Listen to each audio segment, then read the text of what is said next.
ପିଲାମାନେ ଆଜି ପଢ଼ିବା ସତ୍ୟମେବ ଜୟତେ ଗୋବିନ୍ଦ ତ୍ରିପାଠୀ ଲେଖିଛନ୍ତି।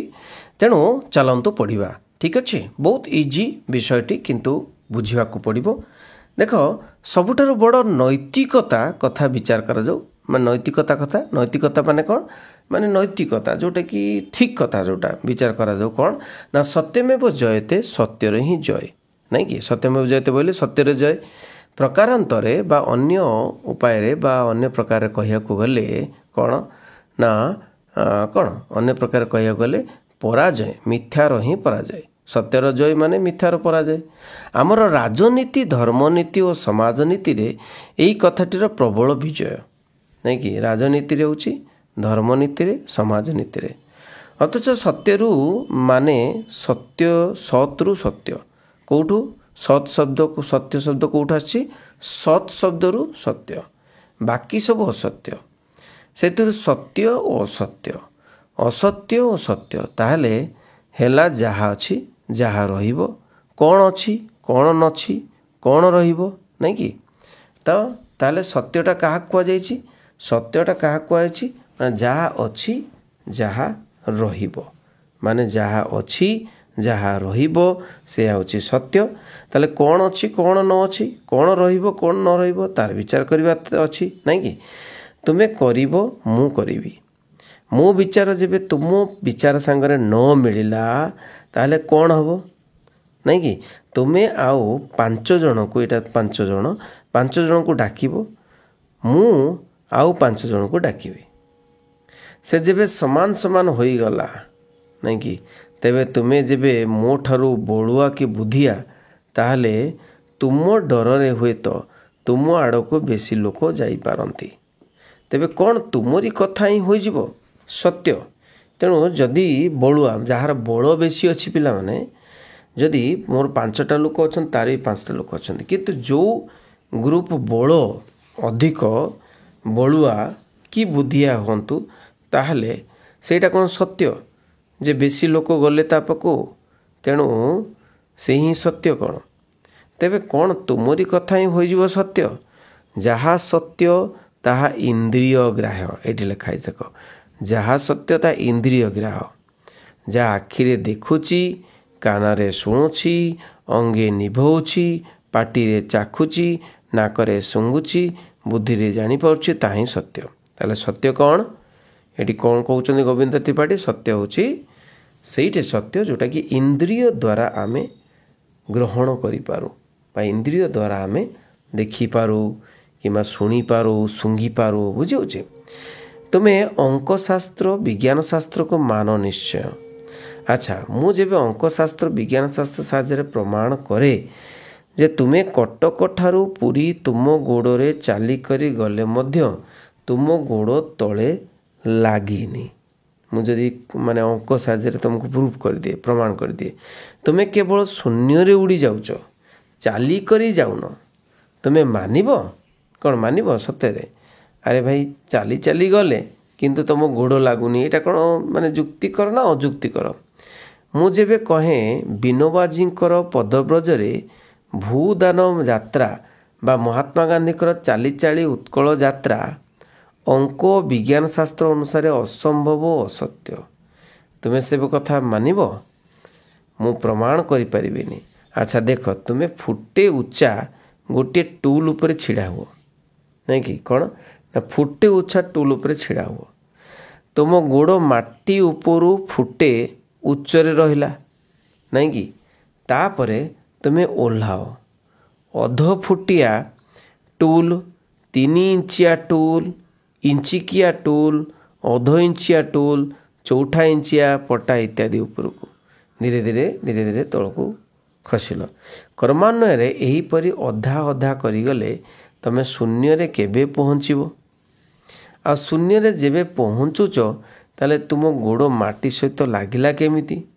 ତୁମେ ଗୋଡ଼ ମାଟି ଭିତରେ ଅଧା କୋଟି ବା 2 ଅର୍ବୁଦ ବ୍ୟବଧାନ ହୋଇପାରେ, ମାତ୍ର ଠିକ୍ ଶୂନ ବ୍ୟବଧାନ ହୋଇପାରେନି। ତେଣୁ ଜାଣ, ପୃଥିବୀ ବା ମାଟିର ଗୋଟିଏ ଆକର୍ଷଣୀ ମନ୍ତ୍ର ଅଛି। କ'ଣ ଅଛି? ପୃଥିବୀ ବା ମାଟିର ଗୋଟିଏ ଆକର୍ଷଣୀ ମନ୍ତ୍ର ଅଛି, ଯାହା ହେଲେ ବି ତୁମକୁ କ'ଣ ନା ଆକର୍ଷଣ କରିବ। ଅର୍ଥାତ୍ ତା ଉପରେ ଯାହା ସବୁ ଅଛି ସେଗୁଡ଼ାକ ନିଜ ଆଡ଼କୁ ଟାଣିବାକୁ ଚେଷ୍ଟା କରୁଛି। ନାଇଁ କି କ'ଣ ଅଛି ପୃଥିବୀ ମାଟିର ଗୋଟିଏ ଆକର୍ଷଣୀ ମନ୍ତ୍ର ଅଛି। ସେଥିରୁ ଗଛରୁ ଫଳ ପଡ଼ିଲେ ବା ତୁମେ ଟେକାଟା ଉପରକୁ ଫୋପାଡ଼ିଲେ ସେ ତଳକୁ ଟାଣି ହୋଇ ଆସେ ଓ ଭୂଇଁରେ ପଡ଼ିଯାଏ ବୋଲି ତୁମେ କୁହ। କ'ଣ ନା ପୃଥିବୀର ଏହି ଶକ୍ତିଟା ଯେପରି ଉପରକୁ ଝଲସି ଉଠୁଛି, ମଣ୍ଡଳ ଭଳି ପୃଥିବୀକୁ ଘେରି ରହିଛି। ତା ଉପରକୁ ପଡ଼ିବା ଜିନିଷର ମଧ୍ୟ ନିଜର ଗୋଟିଏ ଆକର୍ଷଣୀ ଶକ୍ତି ଅଛି। ସେ ଶକ୍ତି ତାକୁ ମଣ୍ଡଳ ଭଳି ଘେରି ରଖିଛି।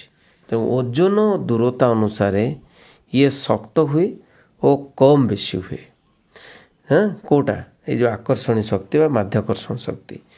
ପୃଥିବୀର ଓଜନ ଯେବେ ଅନ୍ୟ ଜିନିଷର ଓଜନ ଠାରୁ କମ୍ ହୁଅନ୍ତା, ତାହେଲେ ଦୂରତା ଅନୁସାରେ ସେ ଜିନିଷ ପୃଥିବୀ ତା ଆଡ଼କୁ ଟାଣି ଆଣନ୍ତା। ତୁମେ ଯେତେବେଳେ ପୃଥିବୀ ଉପରେ ଗୋଡ଼ ପକାଇବାକୁ ଗଲ, ସେତେବେଳେ ପୃଥିବୀ ତୁମ ଆଡ଼କୁ ଗୋଡ଼କୁ ଟାଣିଲା ତା ଆଡ଼କୁ। ତୁମେ ଗୋଡ଼ର ଓଜନ କମ୍ ଥିବାରୁ ତୁମେ ଟାଣି ହେଲ ତା ଆଡ଼କୁ। ତୁମ ଶକ୍ତିମଣ୍ଡଳ ଓ ପୃଥିବୀର ଶକ୍ତିମଣ୍ଡଳ ଏହିପରି ଭାବରେ ଆସ୍ତେ ଆସ୍ତେ ନିକଟେଇ ଆସିଲେ। ଯୁଠେ ଏଇ ଦୁଇ ମଣ୍ଡଳ ଭେଦିଗଲେ, ଯେଉଁଠି ଦୁଇ ମଣ୍ଡଳ ଭେଦିଗଲେ ସେଇଠି ତୁମେ ରହିବାକୁ ଆରମ୍ଭ କଲ। ମାନେ ସେ ତୁମକୁ ଟାଣିବାକୁ ଚେଷ୍ଟା କରୁଛି। କିଏ? ଏ ଯେଉଁ ଆକର୍ଷଣ ଶକ୍ତି ଏ ପୃଥିବୀର, ତୁମେ ତାକୁ ଟାଣିବାକୁ ଚେଷ୍ଟା କରୁଛ। ଏ ଦୁଇଟା ଟାଣିବା ଶକ୍ତି ଏତେ ପାଖକୁ ପାଖ ଆସିଗଲେ କେହି କାହାକୁ ଟାଣି ପାରିଲେନି। ଫଳରେ ଗୋଟିଏ ଶକ୍ତ ଶକ୍ତି କ୍ଷେତ୍ର ତିଆରି ହୋଇଗଲା ସେଇ ଶୂନ୍ୟ ଦେଶରେ। ଯାହା ହେଉ ତୁମେ ଗୋଡ଼ ପକାଇ ଚାଲିପାରିଲ ବୋଲି କହିଲ। ପ୍ରଥମେ ତୁମେ ମାଟି ଉପରେ ଚାଲିଲନି। ମାଟିର ଶକ୍ତି ଓ ତୁମ ପାଦର ଶକ୍ତି ଦୁଇଟାଙ୍କର ମିଳନ ସ୍ଥଳ ଶୂନ୍ୟ କ୍ଷେତ୍ରରେ ଭାସିଗଲା। ସେଠି ଯେବେ ମାଟିର ଶକ୍ତି ତୁମଠାରୁ ବେଶୀ ହୋଇଥାନ୍ତା, ତାହେଲେ ତୁମ ଗୋଡ଼ ମାଟି ଭିତରେ ପଶି ଯାଇଥାନ୍ତା। ଆଉ ତୁମ ଶକ୍ତି ଯେତେ ବେଶୀ ହୋଇଯାଇଥାନ୍ତା, ସେତେ ତା ଉପରେ ତୁମେ ପଡ଼ିଥାନ୍ତ। ଅତଏବ ଅଙ୍କ ଓ ବିଜ୍ଞାନ ସାହାଯ୍ୟରେ ତୁମେ ଦେଖିଲ ତୁମେ ପ୍ରକୃତରେ ମାଟି ଉପରେ ଚାଲିଲ ନାହିଁ। ତ ଉଚିତ ମାତ୍ରକ ମାନବ ଏ କଥାଟି ତ ତୁମରି ଆଖି ଦେଖିବ ତୁମ ଗୋଡ଼ ମାଟି ଉପରେ, ମାତ୍ର ବୁଦ୍ଧି କହୁଛି ମାଟିକୁ ଲାଗିନି ତୁମ ଗୋଡ଼। କାହାକୁ ବିଶ୍ୱାସ କରିବ? ଆଖି କି ନା ବୁଦ୍ଧି କି? ଯେବେ ଷଡ଼ ଇନ୍ଦ୍ରିୟ ଯାକ ତୁମର ଏକମତ ନ ହୁଅନ୍ତି, କୌଣସି ବିଷୟରେ ତୁମେ ତାକୁ ସତ କହିବା ନା ମିଛ କହିବା।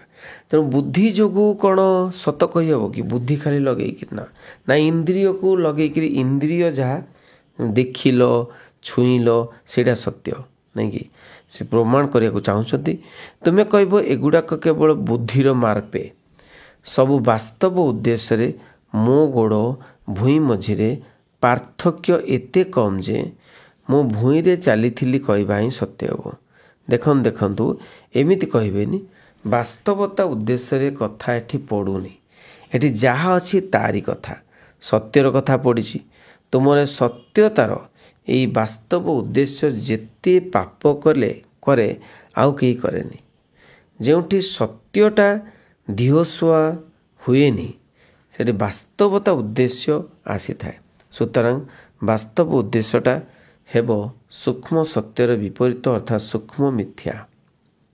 ତାହେଲେ କ'ଣ ହେବ ନା ବାସ୍ତବ ଉଦ୍ଦେଶ୍ୟଟା ହେବ କ'ଣ ନା ସୂକ୍ଷ୍ମ ସତ୍ୟର ବିପରୀତ, ଅର୍ଥାତ୍ ସୂକ୍ଷ୍ମ ମିଥ୍ୟା। ଆଚ୍ଛା, ଏଥର ଟିକେ ସ୍ଥୂଳ ସତ୍ୟ ମିଥ୍ୟା ଆଡ଼କୁ ଆସିବା। ଠିକ୍ ଅଛି, ଆସିବା। ଆମ ଗାତ ମଣିଷ କିଏ ଗୋଟିଏ ମାଇକିନିଆକୁ ଚାହିଁଲା ନାଇଁ କି? ଆମ ଗାତ ମଣିଷ କିଏ ଗୋଟେ ମାଇକିନିଆକୁ ଚାହିଁଲା, ତ ସେ ଗଲା ତାକୁ ଧଇଲା। କାହାକୁ? ମାଇକିନିଆକୁ ଧଇଲା, ଟାଣି ଆଣିଲା ତା ନିଜ ଗାତକୁ। ତାର ଗୋଟିଏ ଘଇତା ଆଗରୁ ଥାଉ ବା ନଥାଉ, ତାକୁ ପଚାରିଲେ ସେ କହୁଥିଲା ମୁଁ ଆଣିଛି, ମୁଁ ତାକୁ ଚାହେଁ, ଆଣିଛି। ଆଜିକାଲି ଆମ ସତ୍ୟ ଜଗତରେ ମୁଁ ଯେବେ ସିମିତିକୁ ମାଇକିନିଆକୁ ନେଇଯାଏ, ତାହେଲେ ଏପରି ଚୁପଚାପରେ ସେ କାମ ହାସଲ କରିବି ଯେ କେହି ଜାଣିପାରିବେ ନାହିଁ। ମୁଁ ତାକୁ ମୋ ମନ କଥାଟି ନ କହି କେତେ ବାଜେ କଥା କହି ଭଣ୍ଡେଇ ଦେବି। ଯେବେ ଜାଣିପାରିବେ କେହି, ତାହେଲେ ମୁଁ ମାନିବିନି। ନାନା ଯୁକ୍ତି କାଢ଼ିବି, ନାନା ଆଳ ଆଣି ଥୋଇବି। ସେ ସତିଆ ନା ମୁଁ ସତିଆ?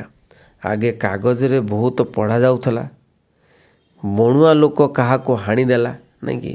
ତ ଏଇଟା ଗୋଟେ କ'ଣ ଗୋଟେ କଥା କହୁଛନ୍ତି ଯେ ସପୋଜ୍ ତାର ସେ ମାଇକିନିଆର ସ୍ୱାମୀ ଅଛି, କିନ୍ତୁ ତାକୁ ମାନେ ଘଇତା ଥାଉ ନଥାଉ, ଏଇଟା ଘଇତା କୁହାଯାଇଛି। ଘଇତା ମାନେ କ'ଣ? ସ୍ୱାମୀ। ତାର ସ୍ୱାମୀ ଥାଉ ନଥାଉ ତାକୁ ପଚାରିକିରି ନ ବୁଝିକିରି ତାକୁ ଫୁସଲେଇକିରି ଆଣିବା, ନାଇଁ କି? ତ ଏଇଠି ମୁଁ ଆଣିଛି, ମୁଁ ତାକୁ ଚାହେଁ, ଆଣିଛି, ନାଇଁ। ଆଜିକାଲି ଆମ ସତ୍ୟ ଜଗତରେ ମୁଁ ଯେବେ ସେମିତିକୁ ମାଇକିନିଆ ନେଇଯାଏ, ତାହେଲେ ଏପରି ଗୁପଚୁପରେ ସେ କାମ ହାସଲ କରିବି ଯେ କେହି ଜାଣିପାରିବେ ନାହିଁ, ନାଇଁ କି? ତେଣୁ ମୁଁ ତାକୁ ମୋ ମନ କଥାଟି ନ କହି କେତେ ବାଜେ କଥା କହି ଭଣ୍ଡେଇ ଦେବି। ଯେବେ ଜାଣିପାରିବେ କେହି, ତାହେଲେ ମୁଁ ମାନିବିନି, ନାଇଁ କି? କେହି ଯଦି ଜାଣିପାରିବେ ମୁଁ ଜଣଙ୍କର ମାଇକିନିଆକୁ ନେଇକି ଯାଇଛି, ତାହେଲେ କେହି ଜାଣିପାରିବେନି। ଯଦି କେହି ପଚାରିଲେ ମୁଁ ମାନିବିନି, ନା ଯୁକ୍ତି ବାଢ଼ିବିନି। ନାନା ଆଳ ଆଣି ଥୋଇବି, ସେ ସତିଆ ନା ମୁଁ ସତିଆ, ନାଇଁ କି? ଦେଖ, ସତ ମିଛର ଏଇଟା ଗୋଟେ ଆଲୋଚନା ଚାଲିଛି। ଦେଖ, ଆଗେ କାଗଜରେ ବହୁତ ପଢ଼ାଯାଉଥିଲା। କାଗଜ ମାନେ ଖବର କାଗଜରେ ମୁଁ ବଣୁଆ ଲୋକ କାହାକୁ ହାଣିଦେଲା, ତା ମୁଣ୍ଡଟା ଧରି ସିଧା ଥାନାକୁ ଆସି କହିଲା ଇଏ ଏମିତି କଲା, ମୁଁ ତାକୁ ହାଣିଦେଲି। ଏମିତି ହେଉଥିଲା। ବିଶେଷ କରି ମୟୂରଭଞ୍ଜରେ ହୁଏ ସେମିତି, ମୁଁ ଶୁଣିଛି। ଏବେ ସେଇ ବଣୁଆ ଲୋକ ଆମର ପ୍ରଗତି ଓ ସଭ୍ୟତା ପାଇ ସେ ଯେତେ ଯାହା କଲେ ବି ମାନିବନି, ନାଇଁ କି? ସେ ବଣିଆ ଲୋକ ଏବେ ଚାଲାକ ହେଇଗଲାଣି, ବୁଦ୍ଧି ଲଗେଇଲାଣି। ତେଣୁ ଓକିଲ ମୁକ୍ତାର ଦେବ। ଓକିଲ ମାନେ ସେ କ'ଣ ଓକିଲ ଲଢ଼ିବ, ଓକିଲ ଦରକାର କରିବ, ଲଢ଼ିବ, ଗାଲୁ ମାରିବ। ସତ୍ୟମେବ ଜୟତେ ପ୍ରଗତିର ଫଳରେ ବଣୁଆଙ୍କ କଥା ଛାଡ଼ିଦିଅ। ତ ଯୁବକମାନେ ପ୍ରଗତି ପଥର ଚାଳକ, ସେମାନଙ୍କ କଥା ବୁଝ। ଧର ଗୋଟିଏ ନିର୍ବାଚନ ହେଲା, କ ଜିଲ୍ଲାରୁ ତୁମ ଦଳ ପାଇଲେ ଭୋଟ 30ଟା, ମେମ୍ବର ହେଲେ 2। ତୁମ ବିରୋଧୀ ଦଳ ସେଠୁ ପାଇଲେ 55, ମେମ୍ବର ହେଲେ 3।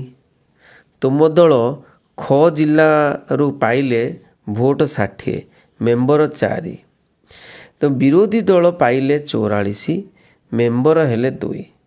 ତ ମୋଟରେ ତୁମେ ପାଇଲ 90 ଭୋଟ, ମାତ୍ର ମେମ୍ବର ପାଇଲେ 6।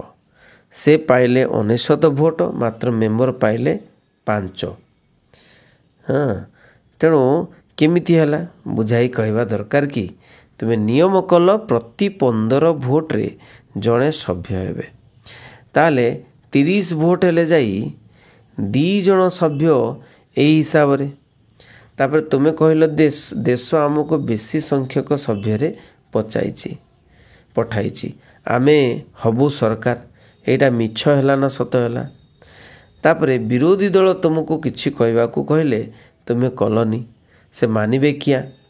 ସେ ଏକାଠି ହୋଇ ଆସି କଲେ ଅଳି, ପାଟିତୁଣ୍ଡ ଦରକାର। ତୁମ ହାତରେ ସରକାର, ତୁମେ ଚଳାଇଲ ଲାଠି। ଗୁଡ଼ାଏ ଜଖମ ହେଲେ ତାଙ୍କ ଭିତରୁ, ପୁଣି ପାଟି ହେଲା, ତୁମେ ସଫେଇ ଦେଲ। ମିଛ କଥା, ଏତେ ଜଖମ ହୋଇନାହାନ୍ତି। ତେଣୁ ମାତ୍ରକ ଜଣେ, ଆଉ ତ କେହି ସରକାରୀ ହାସ୍ପାତାଳକୁ ଆସିନାହାନ୍ତି। ପୁଲିସ ଲାଠି ମାଡ଼ କରିନି, ମାତ୍ର ଘୋଡ଼େଇ ଦେବାର ଚେଷ୍ଟା କରିଛି। ଏସବୁକୁ ସତ୍ୟମେବ ଜୟତେ ନା ଅସତ୍ୟମେବ ଜୟତେ, ନାଇଁ କି? ସବୁ କଥାକୁ ବିଚାର କରିକି ଏବେ ଆସିବେ କ'ଣ? ପ୍ରବନ୍ଧର ମୂଳ ଜିନିଷକୁ। ଧର ଏଇ ଯେ ଗୋଟିଏ ବିଧି ଅଛି, ଗୋଟେ ନିୟମ ଅଛି। ଲୋକସଭାରେ ଏକଥା ମିଛ ବୋଲି କେହି କହିପାରିବେନି। ମିଛ ହେଲେ ମଧ୍ୟ ତୁମେ କହିବାର ଏଇଟା ଠିକ୍ ନୁହେଁ। ବା ଚର୍ଚ୍ଚିଲଙ୍କ ଭାଷାରେ ଏଇଟା ଶାବ୍ଦିକ ଯଥାର୍ଥତା ବା ଶବ୍ଦର ବେଢ଼ଙ୍ଗ। ଏହାର ମାନେ କ'ଣ? ଯାହା ମିଛ ତାହା ଅଠିକ୍ ବା ବେଠିକ୍ ଠାରୁ ବେଶୀ ଠିକ୍ ନୁହେଁ। ବା ଅଯଥାର୍ଥ କହିବାର ଅର୍ଥ ଏଥିରେ କିଛି ସତ ଅଛି, କିନ୍ତୁ ମିଛ ହେଲେ ସତର ବିପରୀତ। ଏମିତି ଯେତେବେଳେ ଲୋକସଭାରେ କୁହାଯାଏ, ସେତେବେଳେ ସେଇଟା ସତ୍ୟ ନା ଅସତ୍ୟ?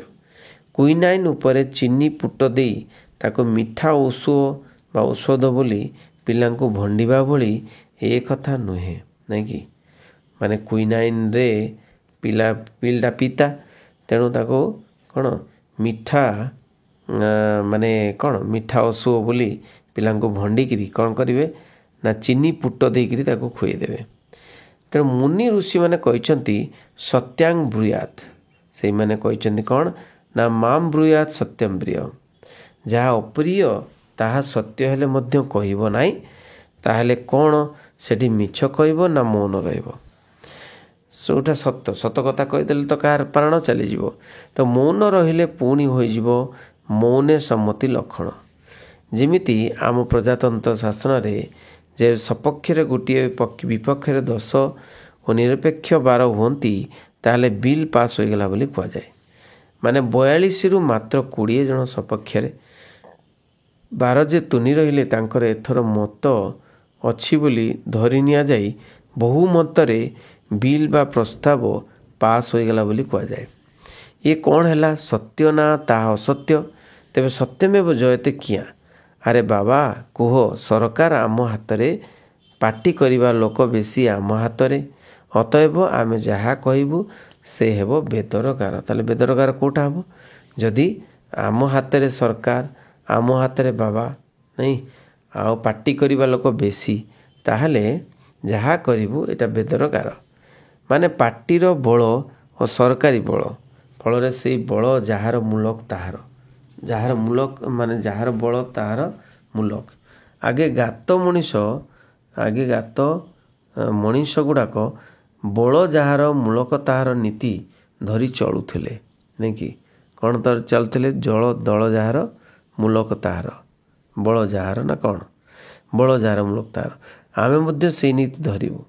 ସେ ଦିହର ବଳ ଓ ନିଜର ବଳ ଉପରେ ଚଳୁଥିଲେ। ଆମେ ପରର ବଳ, ଧନର ବଳ ଉପରେ ଚଳୁଛୁ। ବଡ଼ ବଳ ସେ, ତେଣୁ କେବଳ ଶରୀର ବଳକୁ ବୁଝାଏ ନାହିଁ। ତୁମେ କ'ଣ ଏବେ ବି ଗାଲି ମାରୁଛ ଯେ ସତରେ ଆଗେଇଛ? ସତରେ ତୁମର ରାସ୍ତା ସିଧାସଳଖ, ଅଥଚ ଅନନ୍ତ ଅସୀମ। ତୁମର ଗତି କ'ଣ ଠିକ୍ ଗୋଲାକାର ନୁହେଁ?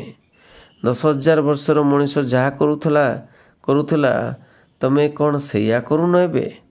ରୁହନ୍ତୁ, ମୁଁ ଟିକିଏ ପିଠି ଉପରେ ବାଘ ଛାଲଟା ସଜାଡ଼ି ନିଏ। ଏସବୁ କେବଳ ରାଜନୈତିକ ପ୍ରଚାର, ନହେଲେ ଅସହନିକତା, ନହେଲେ ଘୃଣା ବିଦ୍ୱେଷ। ଗତକାଲିର ପଶୁ ବଳି ସହିତ ଆଜିକାଲିର ଜନମତ ବଳ କିପରି ସମାନ ହେବ? ପଶୁ ବଳ ସହିତ ଆଜିକାଲିର ଜନମତ ବଳ କିପରି ସମାନ ହେବ? ସେତେବେଳେ ମାଡ଼ ହାଣି କାଟି ଦିହ ଯନ୍ତ୍ରଣାର ଭୟ ଦେଖାଇ ବଳୁଆ ଅନ୍ୟମାନଙ୍କ ସବୁ କାଢ଼ି ନେଉଥିଲା। ତ ଇଲେ କ'ଣ ସେମିତି କିଏ କରୁଛି? ହେଲେ ଆମ ତୁମକୁ ବୁଝଉଛୁ ନା ତାଙ୍କୁ ବୁଝଉଛୁ, କହୁଛୁ, କୋବଲଉଛୁ? କ'ଣ ଭଲ ମନ୍ଦ ବୈଜ୍ଞାନିକ ପ୍ରଣାଳୀରେ ପରୀକ୍ଷା କରି ଲୋକଙ୍କ ଆଗରୁ ଥୋଉଛୁ। ଲୋକେ ମାନିଗଲେ ତ ହେଲା, ନ ମାନିଲେ ନହେଲା। କିଛି ଜୋର ଜବରଦସ୍ତି ନାହିଁ ଏଥିରେ। ସତ୍ୟମେବ ଜୟତେ ତୁମର ଏଇ ଯେ ବୁଝେଇବା, ସମଝାଇବା, ଏସବୁ କ'ଣ? ତୁମେ ପାଠ ସାଠ ପଢ଼ିଛ, ହୁଏତ ଲୋକଙ୍କ ଲାଗି ସତରେ କିଛି କରିଛ। ସୋରିଷଟା କର ମାନେ ବହୁତ ଛୋଟ କାମ କର, ତାକୁ ପର୍ବତ ବୋଲି ପ୍ରମାଣ କରିପାରିଛ, ନାଇଁ କି? ତେଣୁ ଲୋକଙ୍କ ତମ ପ୍ରତି ଶ୍ରଦ୍ଧା ବା ସମ୍ମାନ ଆସିଛି। ଲୋକେ ମୂର୍ଖ, ମଳିମୁଣ୍ଡିଆ, ତୁମ ପଣ୍ଡିତ, ଧୋବଧବଳିଆ, ବଡ଼ ଲୋକଙ୍କ ପୁଅ, ଭାଇ କି ମାଇପ, ତୁମ ତାଙ୍କ ପାଖରେ ଠିଆ ହୋଇଗଲେ ହିଁ ତୁମ ବ୍ୟକ୍ତିତ୍ୱ ତାଙ୍କ ଉପରେ ଲଦି ହୋଇଗଲା। ତାପରେ ତୁମେ ନାନା ଯୁକ୍ତି ବାଢ଼ି କେତେ ଦେଶ ବିଦେଶର କେତେ କଥା କହି ବସିଲ। ତ ଗୋରୀ ଦିଶଦି ମୋନା ଏଥୋଲୋର ଦେଶ ଦେଶାନ୍ତର କଥାରେ ଭୁଲି ନିଜକୁ ସମର୍ପି ଦେଇଥିଲା ତା ହାତରେ।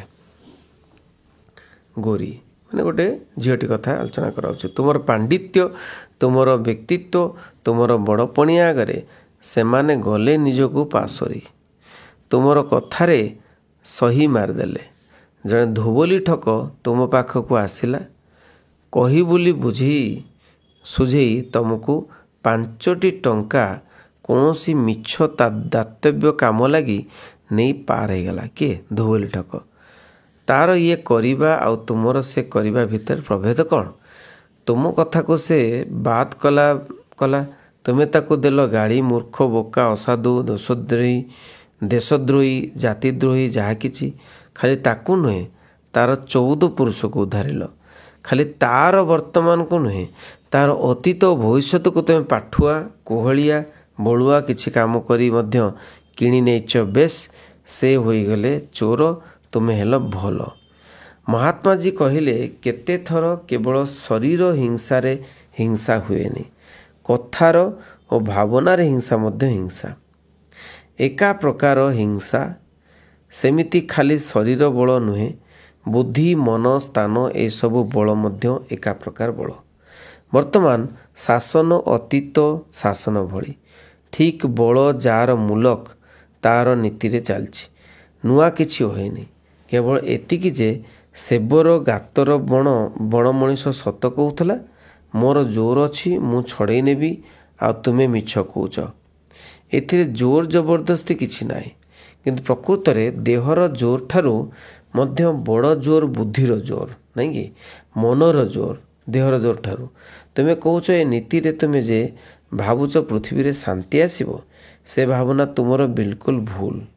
ସେ ପର୍ଯ୍ୟନ୍ତ ଚାପଣି ଦବାଣି ରହିଥିବ, ଶାରୀରିକ ହେଉ, ମାନସିକ ହେଉ ବା ନୈତିକ ହେଉ, ଦବିବା ଲୋକଙ୍କ ମନରେ ଓ ହୃଦୟରେ ଅଶାନ୍ତି ଓ ଅସନ୍ତୋଷ ବରାବର ରହିବ। ଆଉ ସେହି ଅଶାନ୍ତି ଅସନ୍ତୋଷ ବିଶ୍ୱଯୁଦ୍ଧରେ ପାଲଟିଯିବ ନିଶ୍ଚୟ। ତ ଏଇଠି ଲେଖକ ହେଉଛନ୍ତି ଗୋବିନ୍ଦ ତ୍ରିପାଠୀ।